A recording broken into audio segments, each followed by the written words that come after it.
since we're at this pub, and I had no idea this was happening. We just came for dinner. So,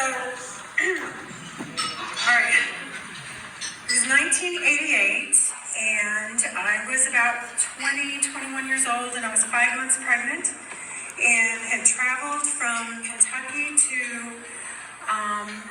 Greece, because my father, the baby, was Greek, and we spent the summer there in his home, and we had gone through London on the way, and so I had taken a taxi to this flat in London.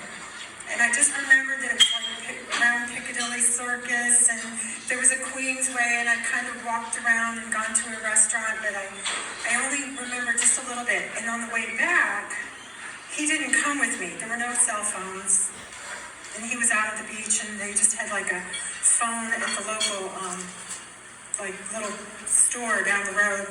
And I had no address. I had a key in my pocket to the flat, and I just knew somebody was going to pick me up. So, and then I was going to stay 2 or 3 days in London. So when I got there, it was like 10 or 11 at night.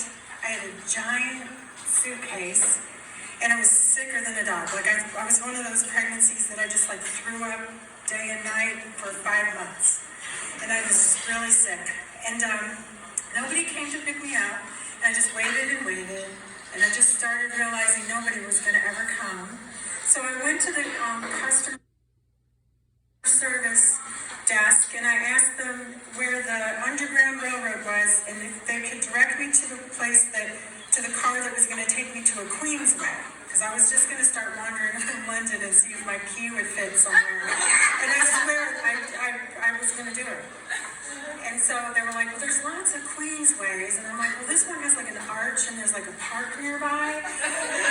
Well, there's lots of parks nearby.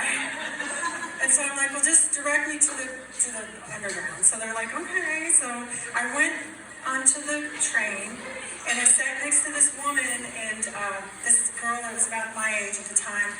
And she thought it was, she wasn't sure she was going to do it, but I convinced her to give me her telephone number, because I wanted one phone number in the city in case I got like really lost, and I could call. She gave me the number.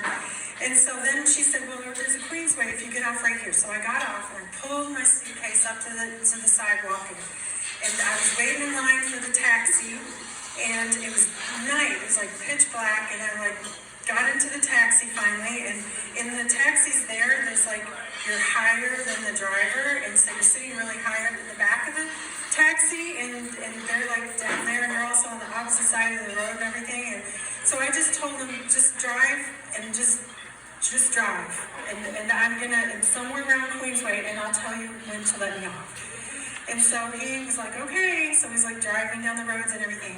And the roads were really empty. It must have been like almost the wee hours of the morning. And I remembered when we passed a restaurant that when I had been there like a month earlier, and I walked down there, I swear I saw David Bowie. And he passed me in a leather jacket, and I was like, that's David Bowie, oh my God. It was right in front of that Chinese restaurant, and I knew that I had walked there. So I told him to let me off there. And so then there was like nobody on the street. I was like dragging this suitcase and dragging it, and like there was like these little cul-de-sacs. And then everything was dark, and I saw at the end of one of the cul-de-sacs, they all looked the same, that there was like a window on the 3rd floor, and there was like I remembered it might have been on the 3rd floor, but a taxi had dropped me off. And I don't know. And anyways, there was a daffodil in the window, and there was a light. So I was like, I'm just gonna go try it. And so I dragged my suitcase all the way down there to this building, and I put my key in the door, and it worked. And I just like walked in, and I went up to the 3rd floor, and I walked in, and there they were. There were like all the Greeks were laying around, and they're like, well, were you gonna like pick me up? And they're like, we were so worried about you. And they were watching TV. They were not worried about it. And but what happened was I went to Heathrow, and they went to Gatwick. But anyway, that story of me, it's like a miracle. I never actually got lost in London, but I could have really gotten lost in London.